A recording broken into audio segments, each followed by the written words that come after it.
वेदवती ब्रह्मऋषि कुशध्वज की पुत्री थी। उनका नाम वेदवती इसलिए पड़ा क्योंकि वे जन्म के समय ही वेदों का पाठ कर रही थी। उनके पिता चाहते थे कि उनकी पुत्री का विवाह केवल भगवान विष्णु से हो, क्योंकि वे उनको साक्षात लक्ष्मी का रूप मानते थे। वेदवती के पिता की हत्या एक दैत्य ने कर दी थी। अपने पिता की अंतिम इच्छा पूरी करने के लिए वेदवती ने सांसारिक मोह त्याग दिया और भगवान विष्णु को पति के रूप में पाने के लिए हिमालय में घोर तपस्या करने लगी। वे जटाधारी बन गई थी, केवल तप में ही लीन रहने लगी। एक दिन लंकापति रावण वहां से गुजर रहा था। तपस्या में लीन वेदवती के अनुपम सौंदर्य को देखकर वह उन पर मोहित हो गया।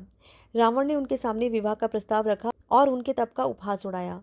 जब वेदवती ने विनम्रता पूर्वक मना किया तो अहंकारी रावण ने बलपूर्वक उनके बाल पकड़ लिए और उनके साथ दुर्व्यवहार करने की कोशिश की। रावण के स्पर्श से वेदवती स्वयं को अपवित्र महसूस करने लगी। उन्होंने अपने योग बल से अपने बाल काट दिए और क्रोध में आकर रावण को शाप दिया, हे दुष्ट, तूने मेरा अपमान किया है। अब इस शरीर को रखने का कोई अर्थ नहीं, लेकिन मैं फिर से जन्म लूंगी और तेरे विनाश का कारण बनूंगी। इतना कहकर उन्होंने योग माया से अग्नि प्रज्वलित करी और उसमें समाहित हो गई। और यही वेदवती अगले जन्म में सीता के रूप में प्रकट हुई। वे राजा जनक को हल चलाते समय भूमि से प्राप्त हुई। अंततः रावण द्वारा माता सीता का अपहरण ही उनके पूरे साम्राज्य के विनाश का मुख्य कारण बना। इस प्रकार वेदवती ने अपना वचन और शाप दोनों को पूरा किया।